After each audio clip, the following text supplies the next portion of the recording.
Mashinada boradigan bo'lsangiz ham 3 kun umringiz o'tadi. Undan tashqari yo'lda sizni ichki ishlar xodimlari kutib olgan bo'ladi.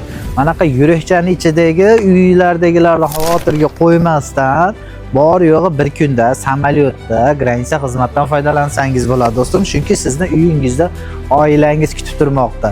Joningizni, molingizni xavf-xatarga qo'yib, qishki kunida yer, muz, mashinada borgandan ko'ra bir kunda samolyotda granitsa xizmatidan, kirdi-chiqdi xizmatidan foydalansangiz bo'ladi.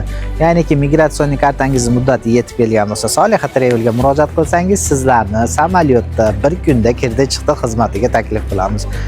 Misol uchun, Moskvadan ketadigan bo'lsangiz, Moskvadan Samara shahriga uchasiz. U yerda o'zimizni vodistellarimiz, mutaxassislarimiz kutib olib sizlarni Qozog'istonni Ilek degan chegara o'tkazish punktiga olib, granitsa qildirib, Samarani yana aeroportiga olib kelib qo'yadi.